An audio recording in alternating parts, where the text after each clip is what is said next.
Let's bring in our guest, Mike Bako. He is the sports editor for the website, The Daily National. And you heard that, Mike, and I guess the question is that Coach Boeheim says, look, this thing was investigated back in 2005, and the university found out that these allegations were unfounded, and the cops said the statute of limitations had already expired. So why now? Well, why now is because this second victim, alleged victim, Mike Lang, is coming out. He is the stepbrother of Bobby Davis, and now there's some sort of corroboration to the initial story. So that's why this is now in the news. This is now why ESPN actually went to air with this story. They had said that in 2003 they had become aware of this, but they were not ready to go on air and make these claims public because there wasn't a corroborating witness. Now there appears to be. Mike Lang went on air last night on ESPN to say that he too was a victim of this alleged molestation, sexual abuse. So that's why these allegations are now coming out.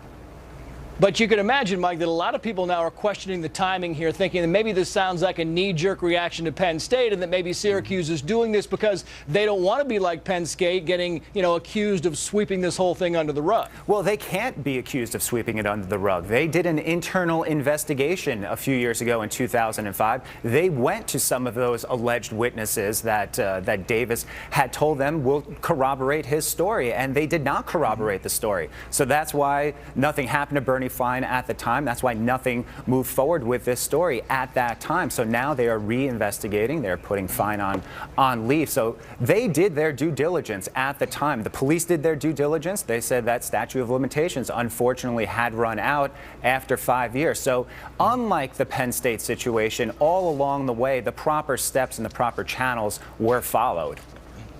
Yeah, and unlike the Penn State situation, there wasn't a third party who was an eyewitness. And we should also be noted, the accuser in this case, Mike, also apparently owes Bernie Fine some money, and there was some bad blood here in the past.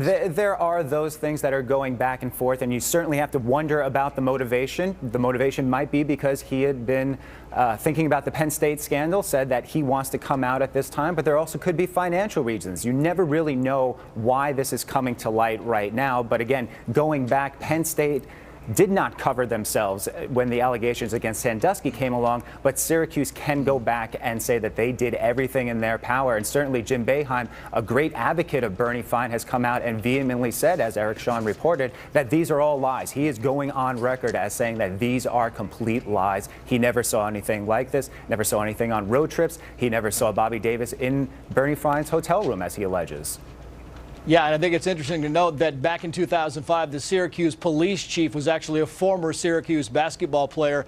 Mike Bako with the Daily National. Mike, good of you, sir. Thank you. Thank you. Well, on